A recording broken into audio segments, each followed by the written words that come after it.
We are really excited to be here today in part 2 of our session. We're going to focus on building your youth-led business. I'm going to try to cover a lot of ground in the next 15 minutes so that we have a chance to hear from our amazing guest speakers and also make space for questions, as Emily mentioned. I'm going to give a brief overview of City Blossoms, Mighty Greens, and the Youth-Led Entrepreneurship Cooperative Program for folks who didn't make it to our first session, to just give you a little context. And then I'm going to jump into some of the key elements of building a youth-led startup. So on that note, we'll dive right in.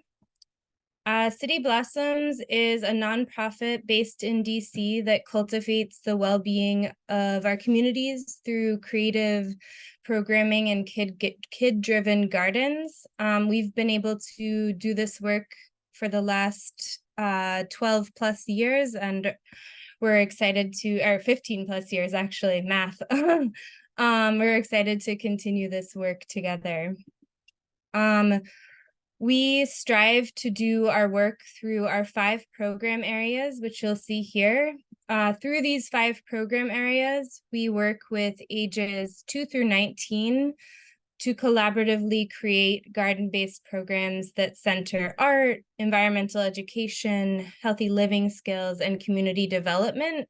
And we also work with educators as well who are working with kids so that we can share what we've learned and make it so more kids and youth have access to this kind of programming.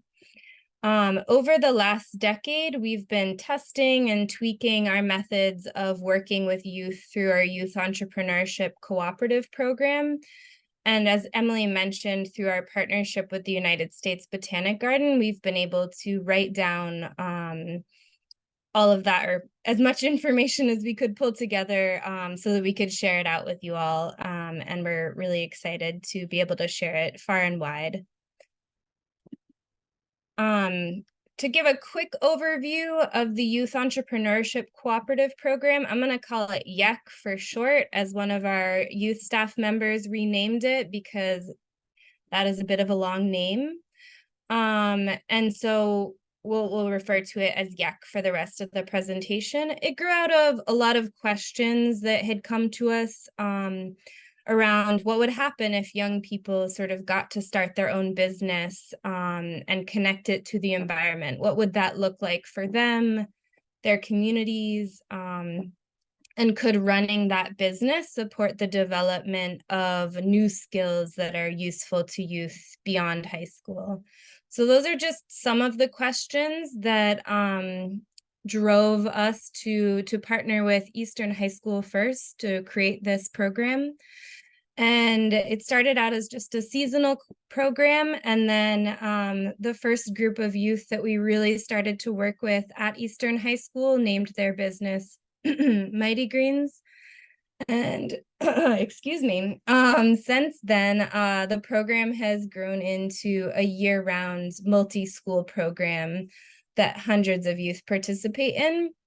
And we do define the Youth Entrepreneurship Cooperative Program for Mighty Greens so that there's a clear distinction between the City Blossoms program and the youth's business. We never want to be making decisions for their business, but we do make decisions around the program, and we wanted to be able to really share this program model really broadly without impacting the youth staff's business, Mighty Greens. So that's sort of the distinction that you might hear me speaking to today. So on that note, we're going to dig into some of the key components to our program that might feel relevant to some of your all's programs or spur things to think about. In the last presentation, we spoke to some of the key pieces that create sort of the foundation for a YEC-like program, and also encouraged everyone to think about your capacity and what you had space for right now. And today we're going to dig into some of the day-to-day components of our program and what it looks like on the ground to get some of these things started.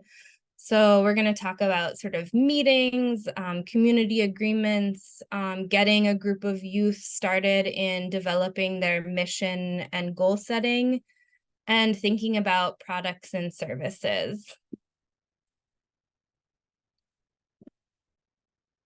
So from the very beginning, we found it important to sort of establish expectations of how the business environment is different from maybe other extracurricular programs that youth might be used to. This program is sort of a hybrid, the way we've set it up, a hybrid between an after-school club and a more professional work setting. The youth consider themselves youth staff. They call this going to work. They are using very specific language to set that tone for one another. And so holding meetings was definitely one of those defining things that we established at the very beginning of the program. And during one of the first meetings, we felt that we wanted to facilitate youth really setting community agreements that were going to be the expectations they held for one another, and really how they set group decision making. So usually we tend to have meetings that are about 30 to 45 minutes, so not getting too long, having a clear agenda with reoccurring items like you might at a staff meeting, so getting used to that structure. So the youth sort of set an agenda with those items. So it might be things like upcoming events and sales reviews and financial and budget updates and inventory discussions. And that agenda sort of progressed as their business progressed.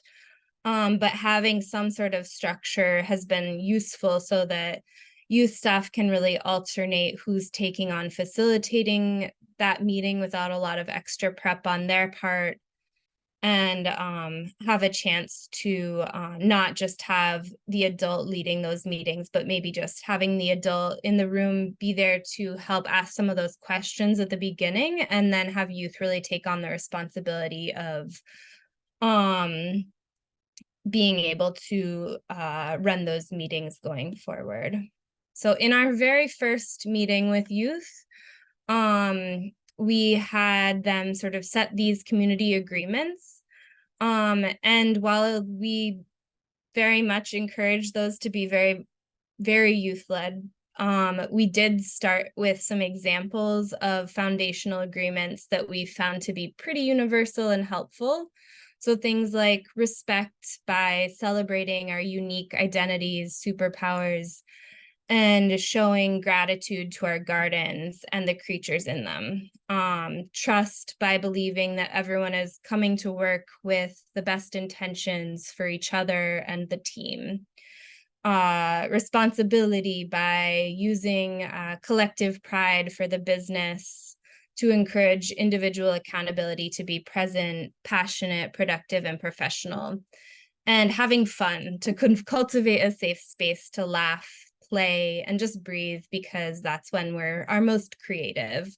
So those are some of the ones that we tend to start out with the youth, and then ask some of the questions of the youth as we develop community agreements for a particular group of youth in a particular space. So really asking for the youth to drive what it is they want this space to look like and feel like for themselves. I'm sure you all have other questions that you can add to it. I'm sure we all have lots of questions that spur these type of jointly held community expectations, but these are a few of our favorites. And then once our community agreements are sort of set and everyone has started to work together, we found it important to really dive into figuring out the why.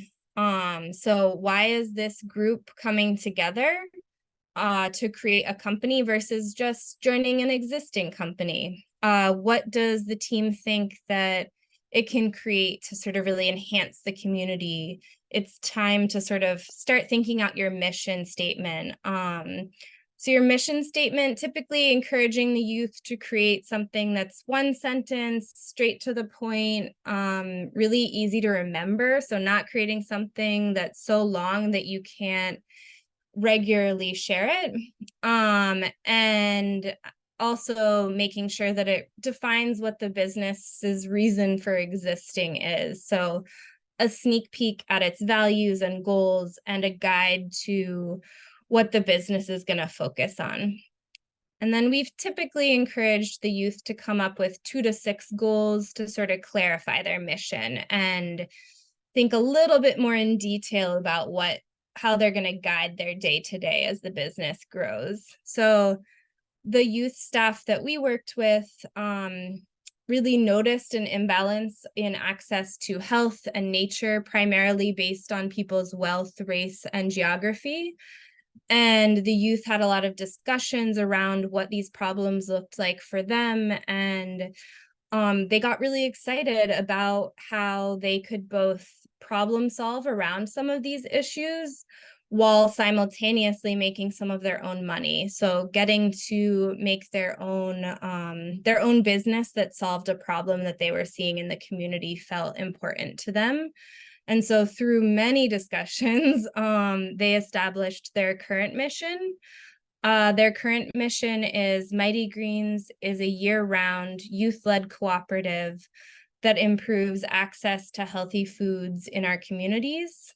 And their goals are to, 1, grow, sell, and donate fresh produce to our communities using sustainable and organic practices.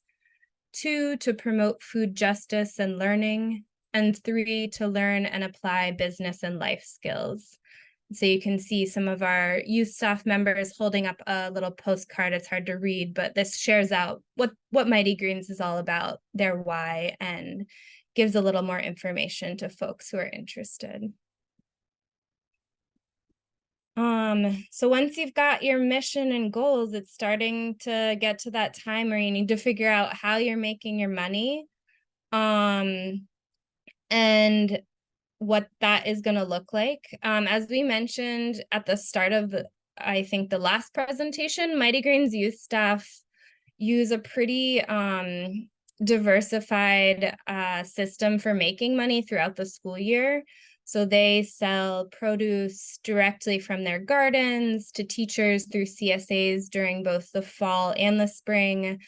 They sell value-added products during holiday markets and farmers markets in the summer, as well as growing seedlings in the spring that they share out through multiple seedling sales. But this wasn't always the case. When they first got started, it's important to know that this has taken a decade plus to build up. When they very first sale, they just did a Mother's Day sale, and they sort of started to experiment as to what those products were that they wanted to sell. So thinking about where do you want to go, but what do you have capacity for right now was really important as we developed this program and as Mighty Greens grew. Just wanting to move on to creating the face of the company. So as the youth sort of developed what those products were for them, they started to think about what they wanted their brand to look like. So the very first group of staff named their business Mighty Greens. And on the left side of this slide, I think you'll see the older logo that was designed by one of our first youth staff members, Tavon, and he drew it out by hand. And then we figured out we could connect with someone who could make sort of a digital version of that. So encouraging the youth to think about a brand that's kind of flexible, inclusive, and that there's a lot of buy-in around is going to be super important. Wanting this brand and name and logo to really grow with the business, so you're not changing it every year, allows for a bit of a more like long-standing business that can grow with the youth. So thinking about that a little bit, having a company name that's catchy, playful, really reflects the mission, and the participants so they can really grow with it. Short and sweet, I think, is the best way to get right down to it. And then similarly with the logo, thinking about something that is eye-catching, but also simple. So after a while, the youth staff decided that they wanted to redesign their brand a little bit. So you'll see the newer logo on the other side of the slide, which is more of like a singular plant growing out of the eye and mighty greens. And then we've also encouraged youth to sort of pick 2 to 4 colors so that there's sort of a consistency to the business's color palette. And they're going to be everywhere. So make sure everyone is like kind of bought in and enjoying them because you'll see a lot of those colors.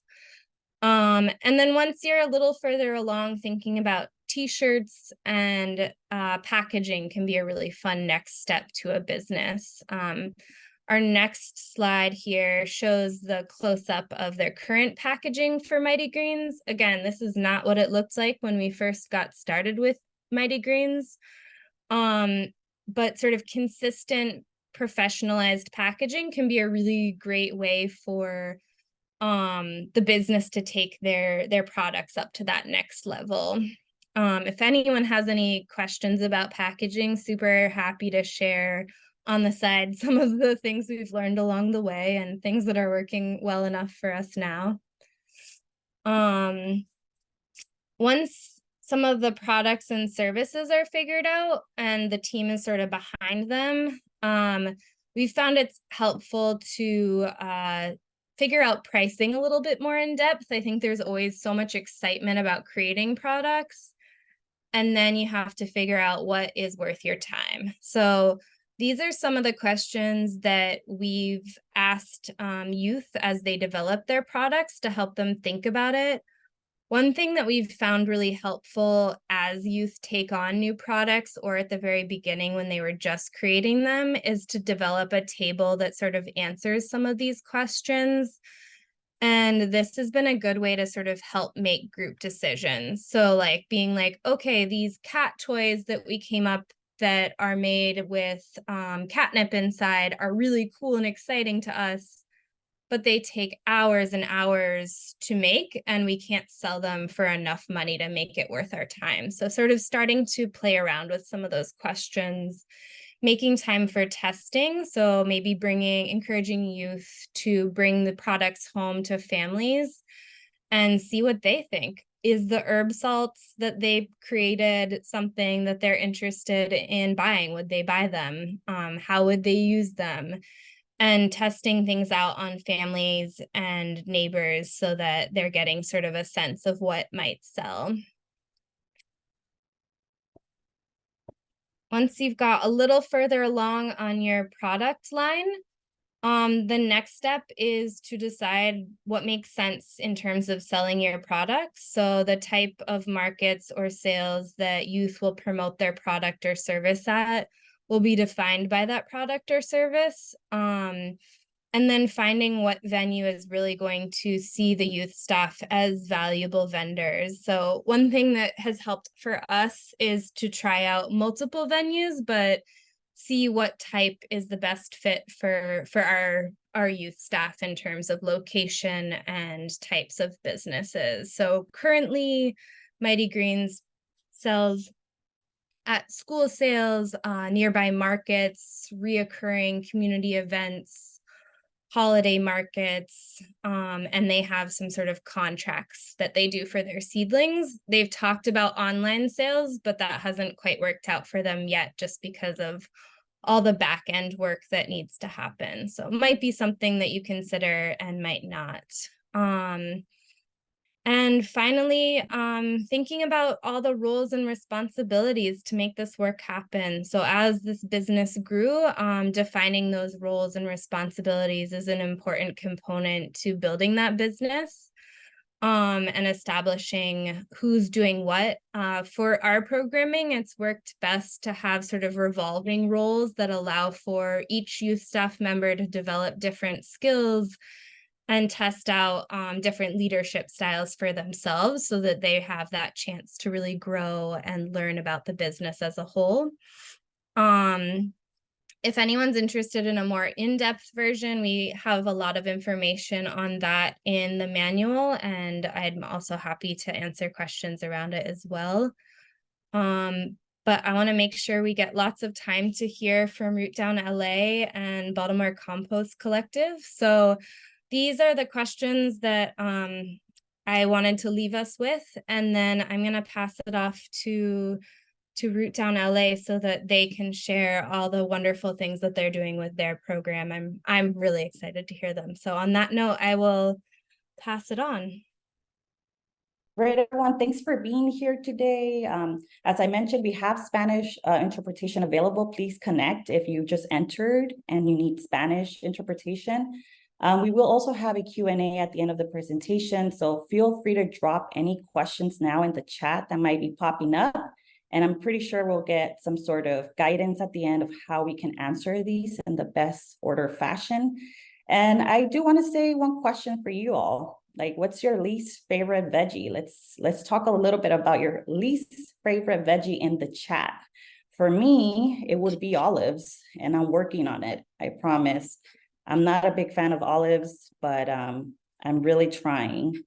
And so if anyone wants to just share in the chat, feel free to start dropping your answers, and that is how we'll get in this engagement. And then we have Blanca here too, who will introduce herself right after I do.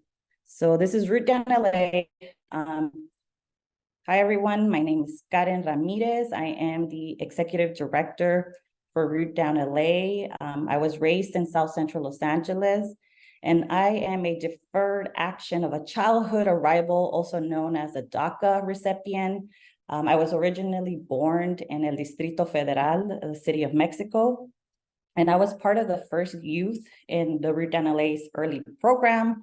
Today, I'm running the day-to-day operations, building strong and local strategic partners, building the community base, and working with a loose advisory board to make a nonprofit be sustainable in South Central. I have also taken a key implementation and evaluation of 3 federal grants that kind of laid the foundation to what RootDown LA is today. I'm going to pass it now to my colleague Blanca so that she can introduce herself. Thank you, Karen. Hello, everyone. My name is Blanca Alvarado. Is everyone able to hear me correctly? Thank you.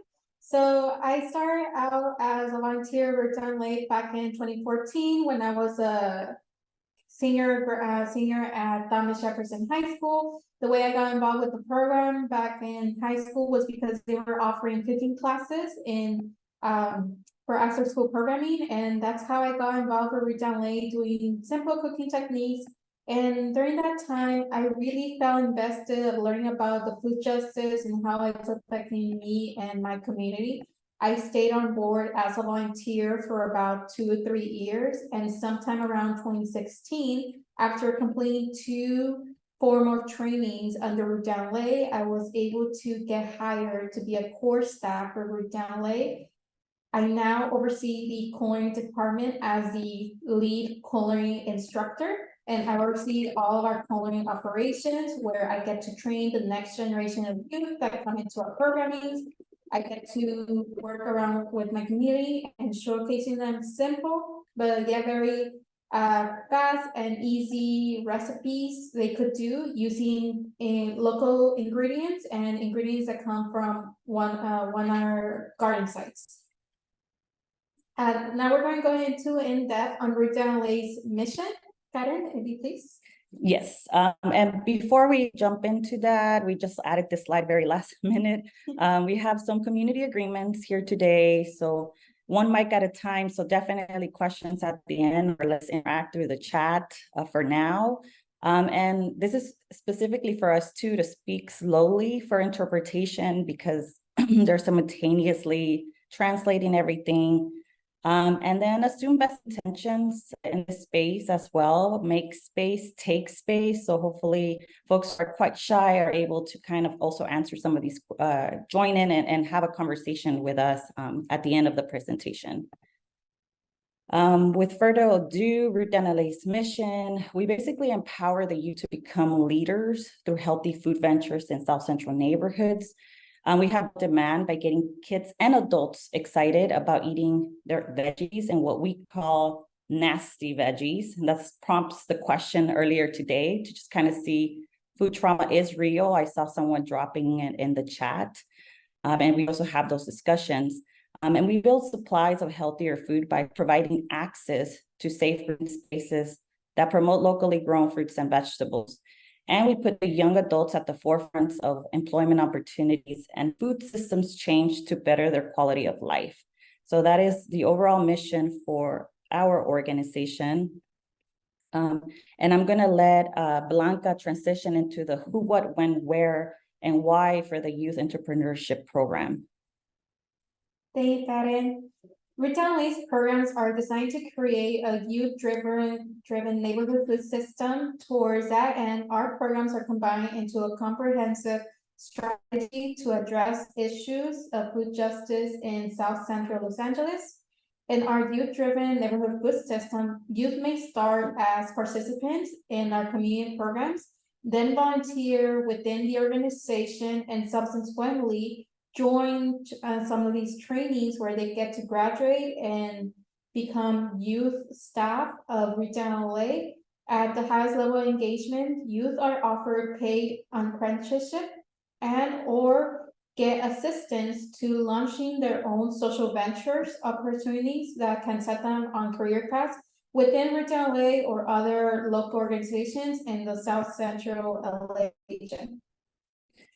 I will now pass it to Karen, who will talk about RootDown LA's model in this youth-driven neighborhood food system. Thank you, Blanca. Yeah, so it all starts with the youth in our programs, where they participate in our kitchen programs, and we partner with local schools in the area. That is actually how we recruit them. We have partnered with 30 plus local orgs because we can't do this work alone. We also build community through youth and community participations through our garden sites. And we have partnered with farmers markets, local neighbors that come out and support us with gardening and the maintenance of the urban garden, as well as local clinics that inform our programming. We have a pre-diabetic 6-week training as well that is for outpatients outside of a clinical setting. And these are also available for the youth to be the ones to run them at different sites.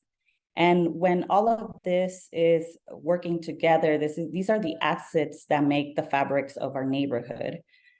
We have for over a decade built demand and supplies of healthier food through our culinary and horticultural activities that focus on equity, advocacy, and food justice that supports food social ventures. So this is where kids can get excited to launch their own businesses within food systems or surrounding food systems, such as like photography and other things that can encompass relationships with food.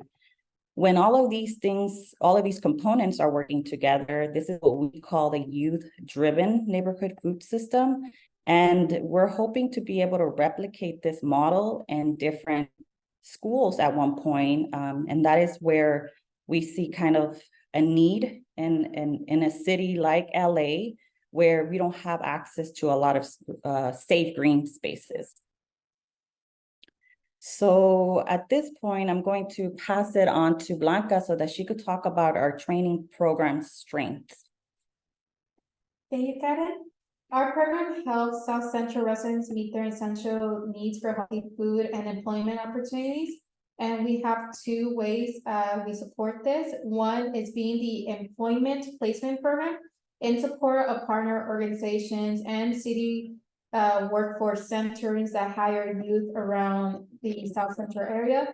We are able to build capacity in bringing youth to work in a garden space or learn about cultural tools and knowledge. And then with that, they can also go into the employment program to learn more about the culinary arts, how to bring in the food from the garden into the farm and table type of mentality.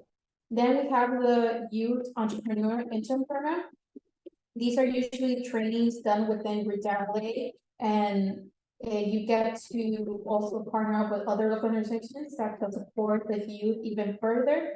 Once they complete our formal healthy food access and entrepreneurial training programs, trainees are able to apply for a gig-based paid position under the culinary or urban gardening program that supports the trainer model that we do here at RootDown, and then preparing the next wave of youth leaders that support the South LA Healthy Food and Youth Pipeline. Karen, maybe you could click on the next slide. Sorry, this is a Spanish translation. I'm pretty sure our Spanish interpreter got it in the back end. Go for it, Blanca. Thank you. Here are a few pictures of our past trainings that we've done for both culinary and urban gardening trainings that we've done with youth. As you can see in the pictures, for our culinary participants, they've got to get hands-on experience in the culinary arts, how to transform that vegetable that came from a garden or a local farmers market vendor and transform it into an elaborate dish. And these trainees actually had skill sets for them to be able to facilitate cooking classes that RootDown was overseeing at different centers, at different parks to do live cooking demonstrations. For our urban trainees, they got to learn how to install a garden, how to maintain it, and how to work with residentials and neighborhoods near their communities to install a garden, how to maintain it, and looking into ways they can incorporate this into a job skill. Here we have more pictures of our trainees being out in the community, being out giving resources to their local friends, family and friends, and showcasing skills that they learn with us and be able to take it to the next level. If that's a social venture they want to go after, they now have the skill sets to do that.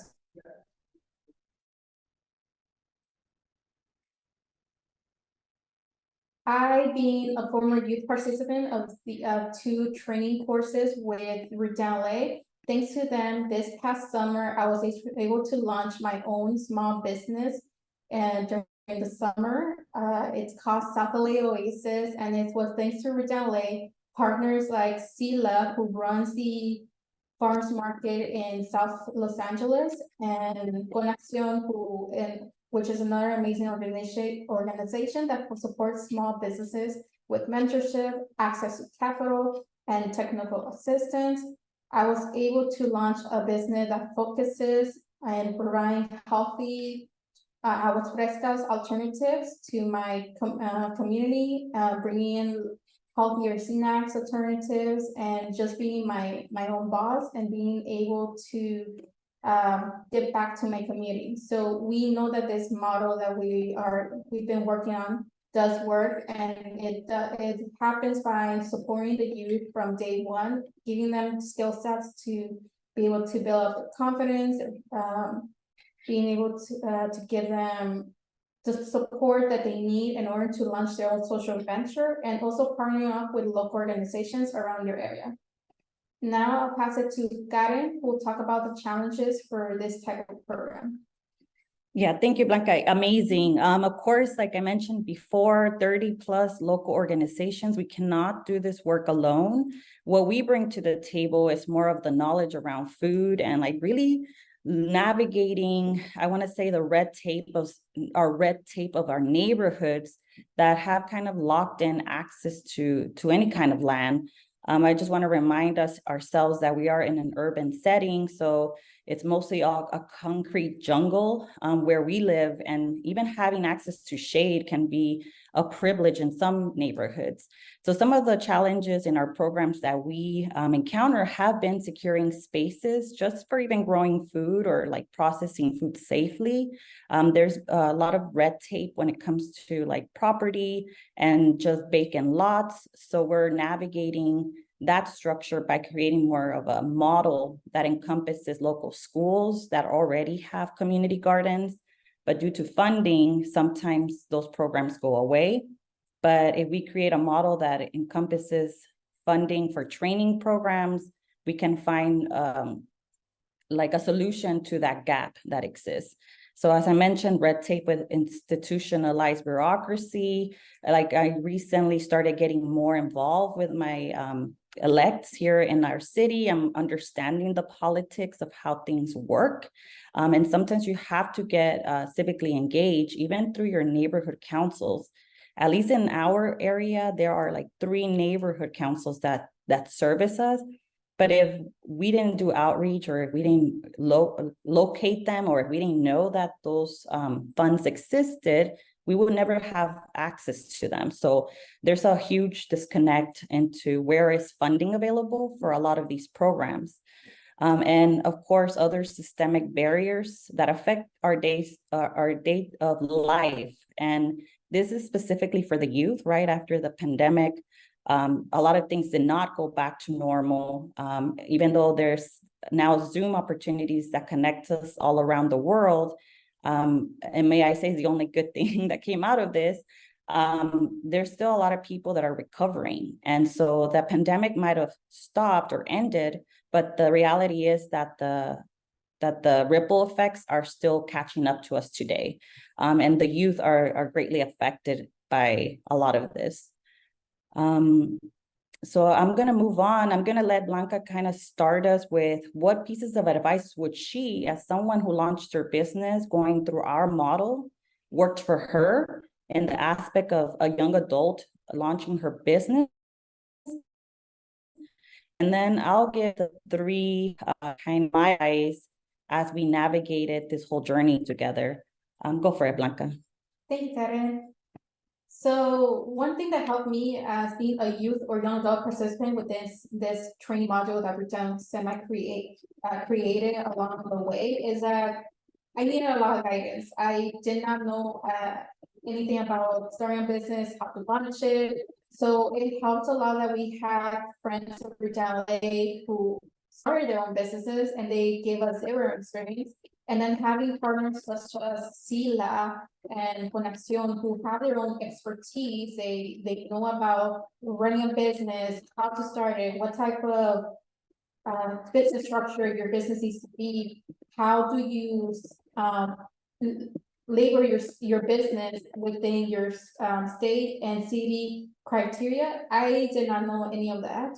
And trying to go into that whole information by myself was very confusing. So having these mentors outside the organization, but willing to network and support me from the start, helped me be able to launch my business easily. And having questions and concerns did come up, but they were able to answer me, or RootDown was able to support me by finding someone that could give me an answer if I was stuck on a problem. And then the next part was if I knew myself, if I was qualified to start my own business and be my own boss. It's kind of scary trying to throw yourself out there and launching something that's your own, but given the time I've been with RootDown and getting to know these skill sets that I have now, I'm able to say that I am my own expert in what I'm selling. Going back to what Willa was saying earlier, it's how you're supporting the youth and giving them these skill sets to be able to have expertise in what they're selling does help, and giving that support to the youth to build their self-confidence, gaining themselves on their eggshell and be more open to the world and being able to more receptive to take and be able to give back. That really helped me decide on why I want to launch South LA Oasis and what type of product I want to sell towards my community. And then the last thing is knowing why I was launching a business and how that will impact me. As someone that struggles with employment opportunities in the South LA area, a lot of places don't hire due to lack of experience. When I first graduated high school, RootDown was one of those mentors that took me in, and I was able to work with them.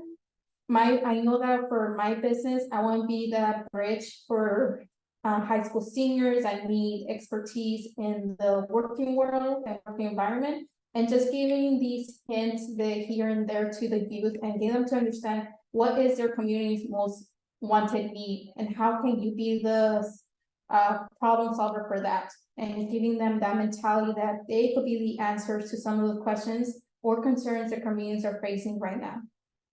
We're approaching the end. I'm now going to pass it to Karen, who's going to give us the final remarks to our presentation.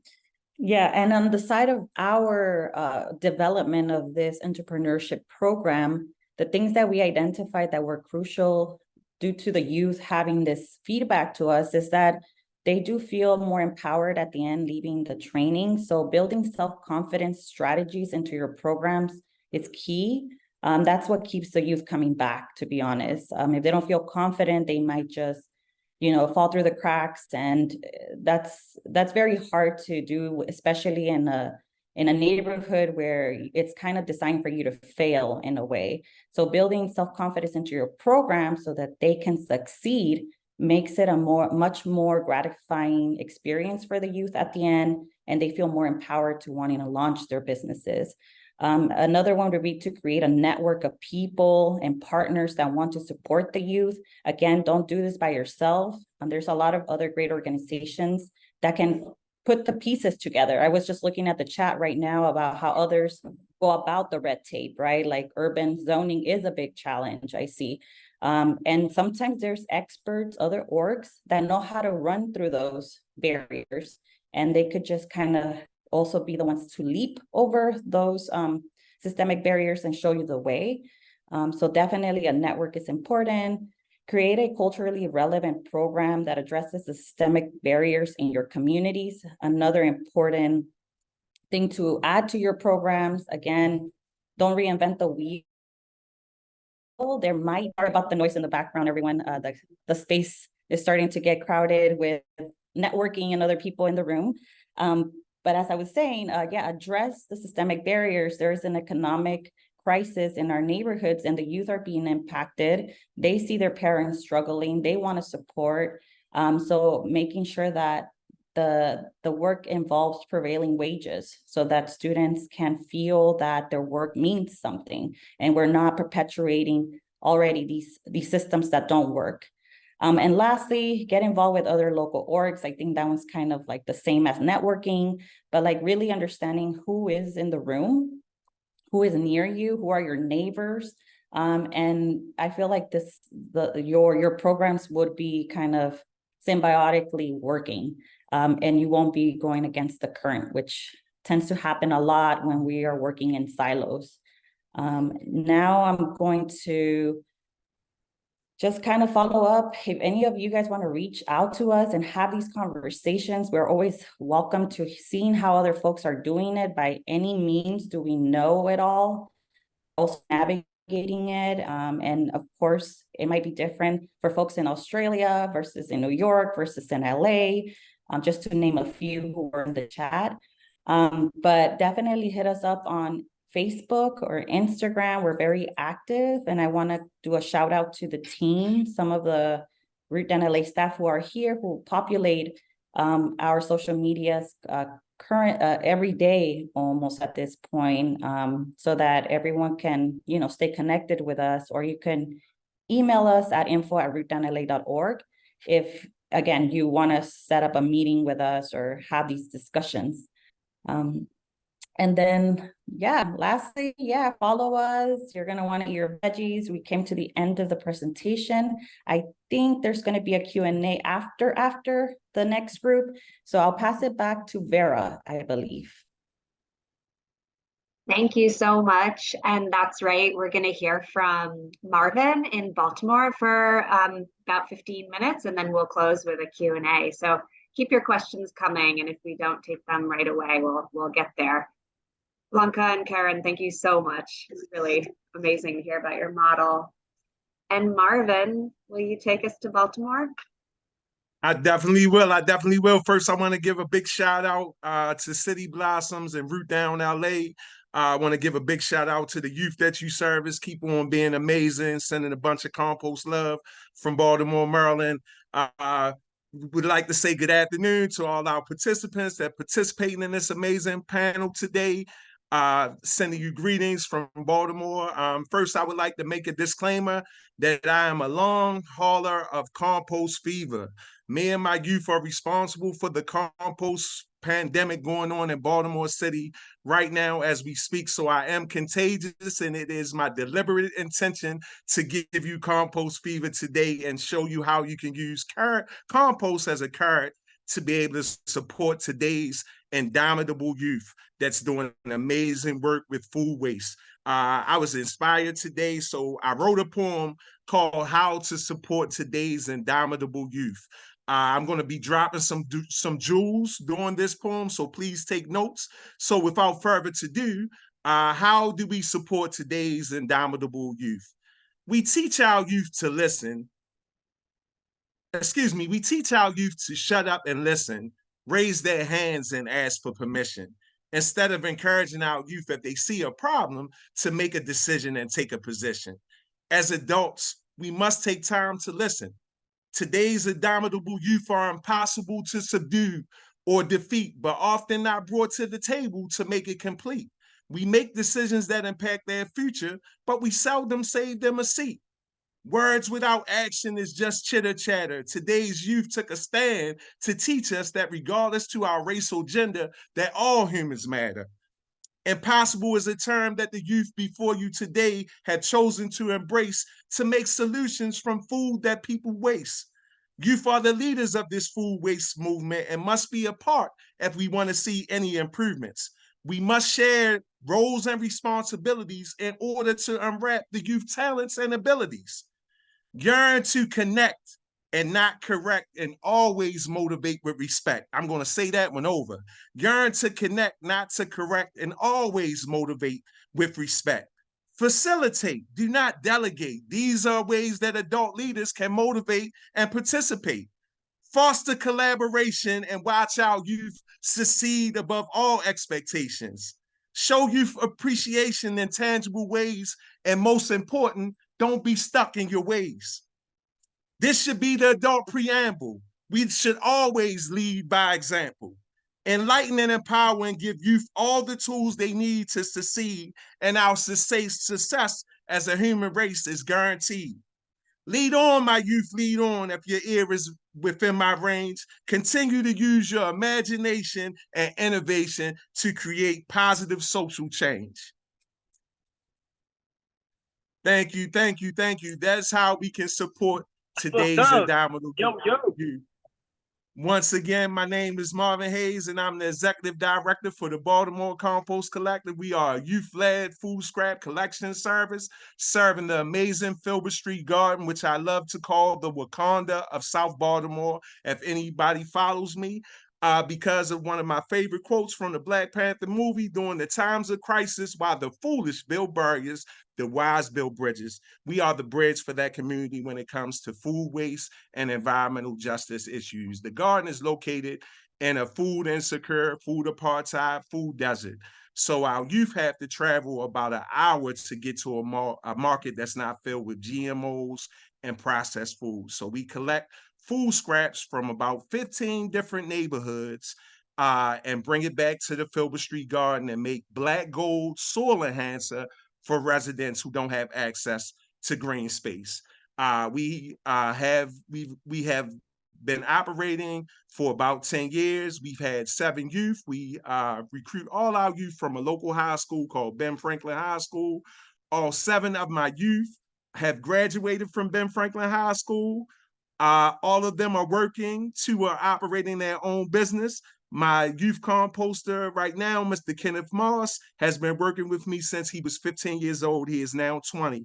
Kenny grew his first tomato at Filbert Street Garden and created his own photography business through the entrepreneurial skills that he learned through the Baltimore Compost Collective. At the age of 15, Kenny had his LLC and EIN number and had his business called Kenneth Captures, Just a Kid with a Camera. Now he's a young man with a camera with aspirations to be a photographer for National Geographic magazine, and as a youth leader and environmental justice leader in his community.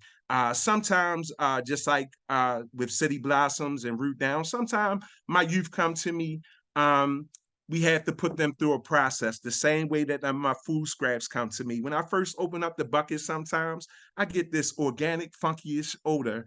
But once I put it through a process, it turns into beautiful black gold soil enhancer used to grow food for residents. The same way, sometimes my youth come to me, they don't know how to do a job. They don't know how to do a cover letter or a resume. They have never done public speaking before. They don't have soft skills. So we work with our youth to do goal setting and find out, yes, we want them to be composters and continue to grow this program, but we find out what they want to do and provide them with opportunities where they can succeed. Kenneth gave a tour to our local councilman, Mr. Z. Cohen, and got a job to be a mayor fellow during the summertime while he worked at the collective. He worked with the mayors constituents to help them with their 311 calls. I also connected him because he was interested in photography. I connected him with a program called the New Generation Scholars. New Generation Scholars helps young people learn about the African diaspora through videography and photography. So Kenneth has had an opportunity to go to Chicago and also to, St. Croix to learn about the African diaspora through videography and photography. Just this year, Kenneth has spoken in front of the U.S. Compost Council in Ontario, California. Kenneth was a headliner at the Refed Food Waste Summit, where he presented with a bunch of other youth doing great work with food waste all around the country. He was on a group called the Indomitable Youth, creating solutions from food that people waste. And we are working with another issue with Kenneth's community is that it's located in one of the most toxic areas in Baltimore City.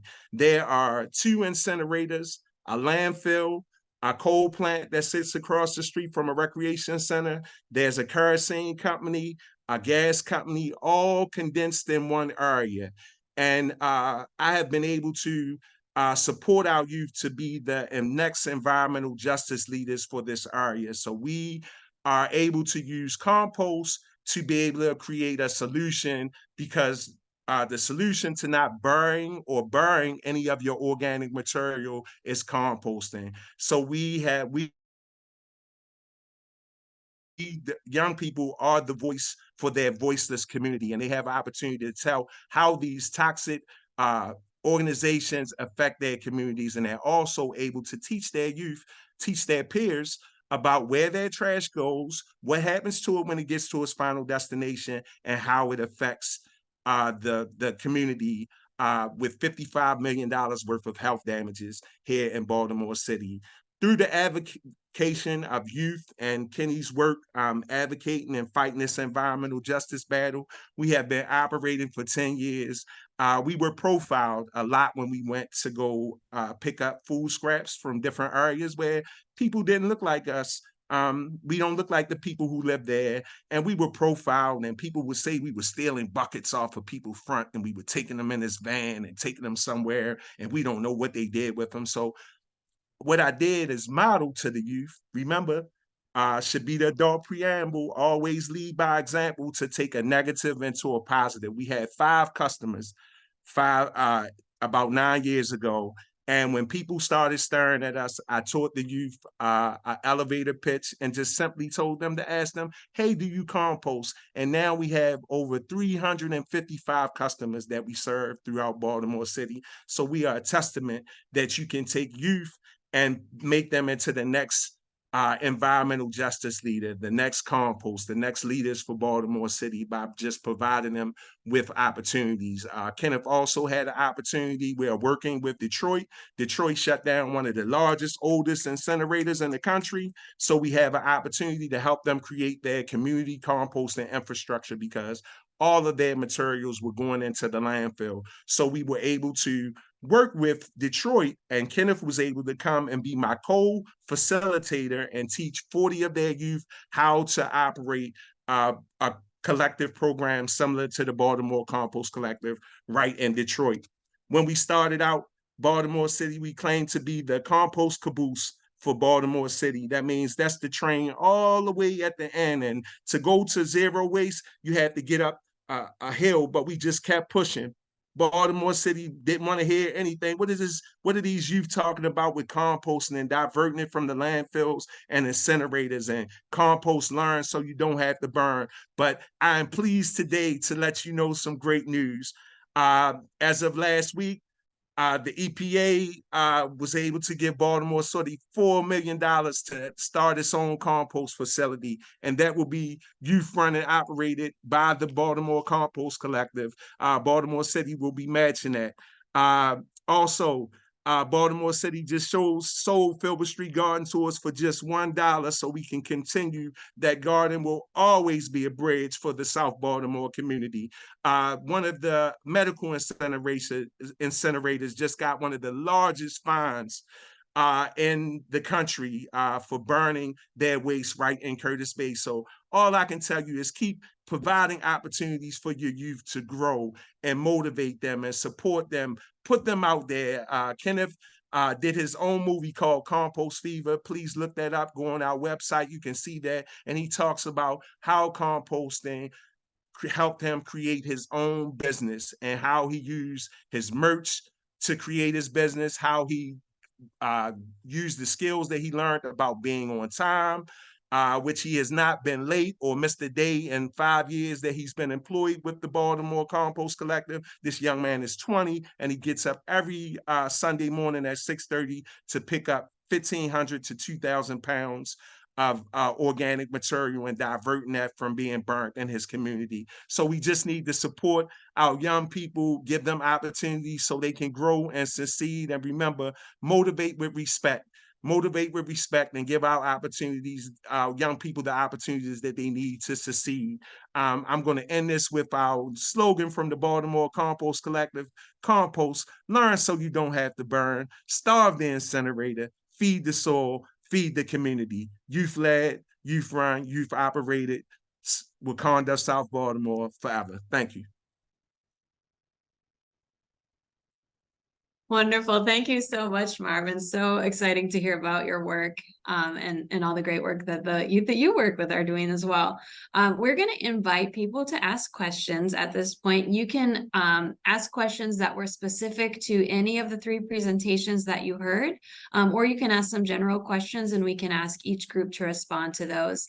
So I've been kind of following along with the chat as we've been going, and I'll start with one. Since we're on compost, I'll start with one for you, Marvin. Somebody asked about what method you're using to compost the food scraps, and if you could explain that a little further. Also, Sure. if there are any that you don't accept. Okay, can you repeat the last part of the question, please? Are there any food scraps you don't accept? Okay. So let me we have a bunch of methods where we compost at Filbert Street Garden at the Wakanda of South Baltimore. We compost in a 6-bin system. What we can't process there, that takes about, each one of those systems can process about 800 pounds of organic material. So we can process about 1,600 pounds of black gold in 4 months. And then we have a compost bioreactor where we deal with the manure from our animals. We have goats and chickens and ducks and turkeys and bees and bats at Filbert Street Garden. So we process all the manure there. There, the materials are layered in a lasagna method where we put leaves and wood chips, a layer of manure, leaves and wood chips, a layer of manure. That compost is not flipped or turned. So it's not aerated, so it'll be high in fungi, and we'll only need a little bit to be able to sequester. When you add compost to the soil, it sequesters carbon and put carbon back into the soil.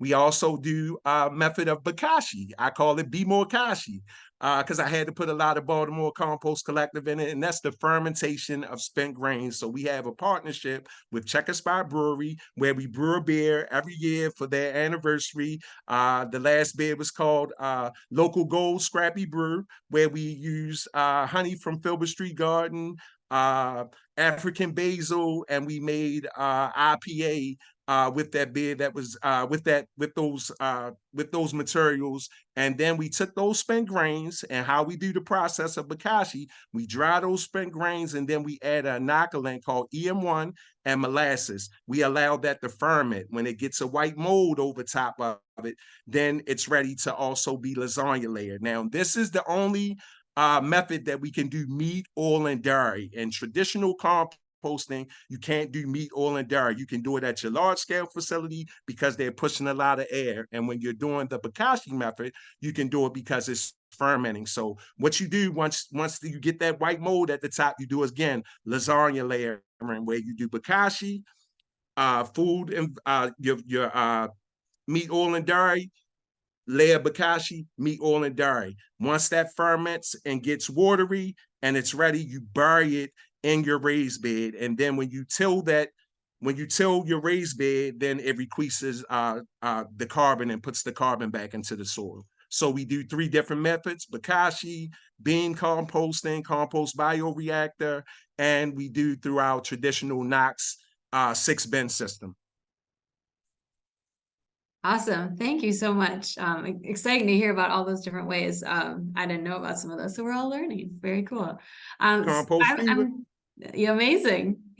Someone commented on your energy is infectious. So you're giving us all compost fever. We love it.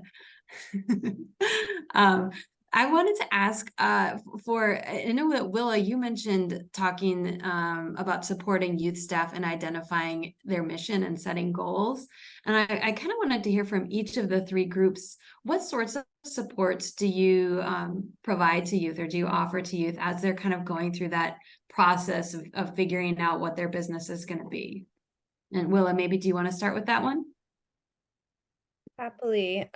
So with our program, the youth staff sort of fall into an existing business, but we've tried to create a lot of space for creativity within that. So when we first started, it was a lot about asking questions and listening and just helping to support the youth as they figured out what they wanted to focus on.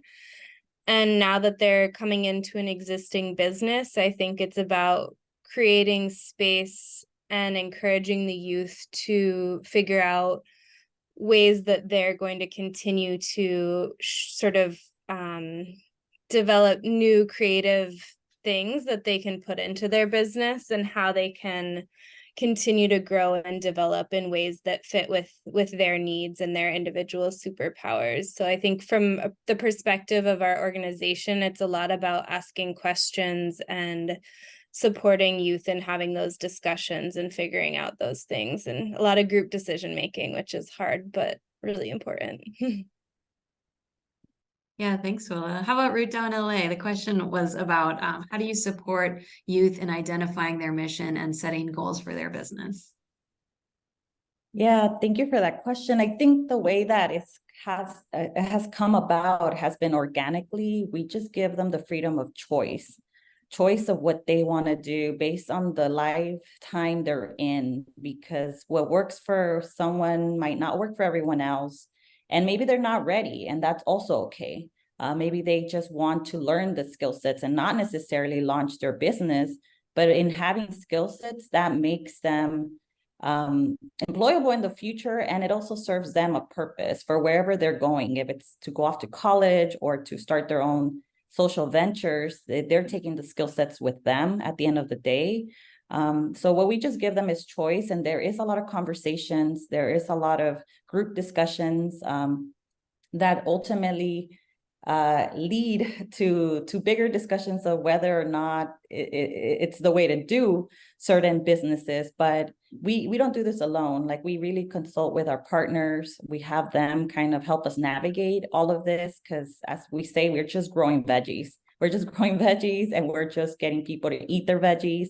When it comes to making money out of it, that is where our partners come in, and they also teach us about the value of launching these businesses and how that becomes sustainable in the long run for even nonprofits as well. But I'll pass it on to Marvin. I think it's the same question for him. Yeah, I'm just going to piggyback on you. I've learned to be a great listener, and I've learned to not use cookie cutters. Each of my youth come differently. They all have different needs. So I try to meet them where they are. And like you say, don't directly throw them into business yet, but provide resources, because if home's not right and I can't give resources for their family, they can't come and be productive or work on any type of business. So we just try to lead by example and provide opportunities for them to nourish and grow in the business. Thank you so much. There was a comment that somebody liked that concept of individual superpowers, and thinking about that, like, how do you help sort of youth to see what their superpowers are, and then also to cultivate some new ones? Willa, do you want to start with that one?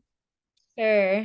Yeah, superpowers is something that we talk about a lot, not with the youth only, but with our staff and our board and our community members.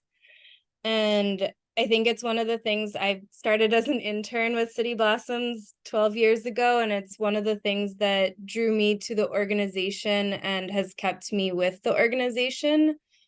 And I think that it's just about creating safe space sometimes for people to see themselves as experts, see themselves as contributors and as skilled humans who bring something to the table, because that's how you gain those skills, and then create new opportunities for youth to try out new skills and to have positive experiences where they can build confidence in an area that they might not always feel that confidence right off the bat. And so I think that's kind of the basics of what we try for, at least as both a staff and when we're working alongside youth as well. I'm sorry. I would just like to say that we have to just give our young people an opportunity to fail, and put them out when they're put them in uncomfortable situations. When Kenneth made his first speech down at City Hall, he came to me and he said, "Mr. Hayes, you didn't tell me it was going to be this many people," and he had everything written on his phone. I said, "Kenny, put your phone away and speak from your heart."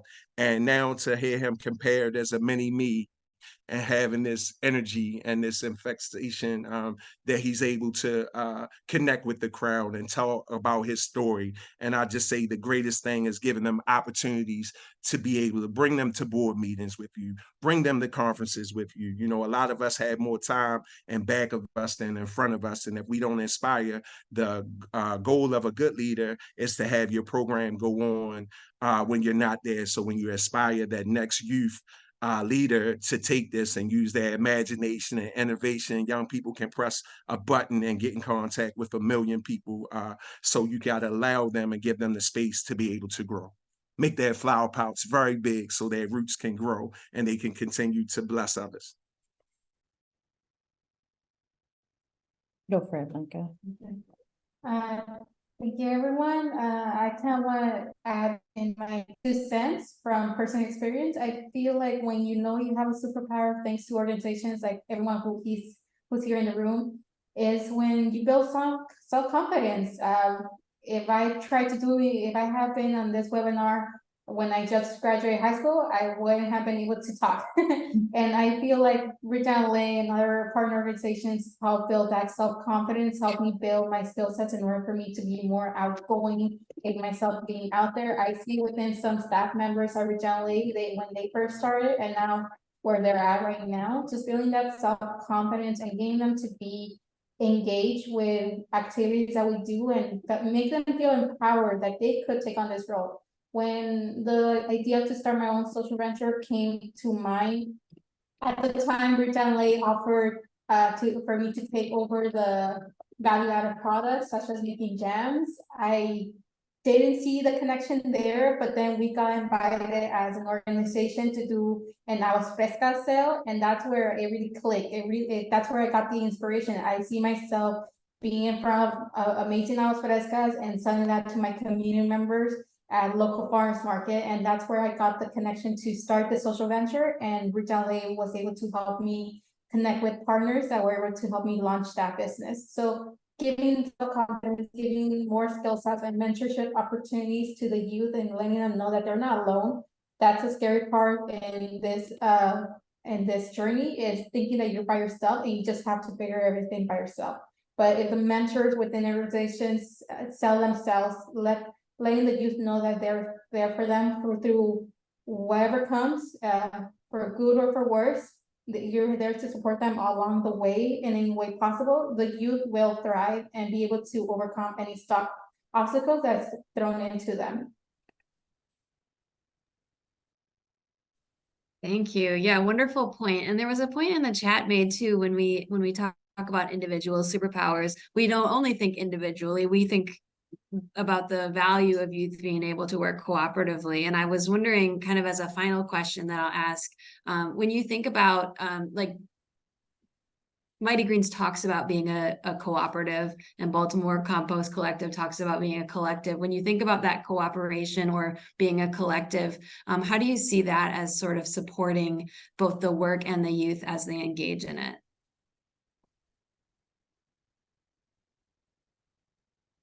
I could go for it. You're good? Okay, I could go first. I think that because a lot of the youth, and I want to include myself in this, are systemically impacted by things that happen in our neighborhoods, it kind of just puts us in that situation where we have to work like this, because we've been always taught that the individual does the difference, but in reality, it's collective power.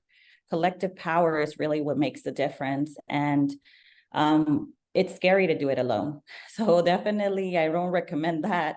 It's always easier to go in it with a group of people. And if the group of people that you're with have had the similar struggles, it's much more motivating and empowering to be in the driver's seat at this point, and stop sitting in the back seats and letting other folks kind of be in those leadership positions. It's really about giving them the front center stage, and letting them run with their skill sets, because the youth they are really outsmarting us now in anything that has to do with technology, access, resources, and they're not okay with the way things have been running for a very long time. So it's really about just giving them the platform so that they can move on to the next level, and whichever way they see that happening, whether it's a business, food justice, composting, like making jams and jellies, it's still an empowering tool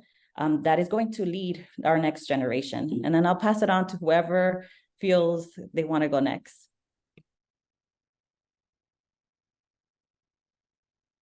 Well, I'll jump right in there. I just want to say, Blanca, you're not alone. You ever need some support, you got a bunch of support here in Baltimore. Keep being amazing. Continue to be great. You represented your program amazingly, and that's what we have to do, give our young people opportunity.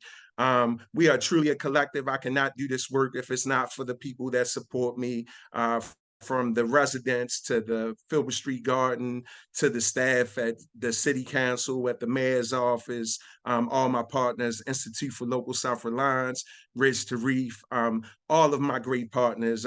I cannot provide all the resources for my youth, but I know how to go out and get the resources that they need and bring that back to them so that they can flourish.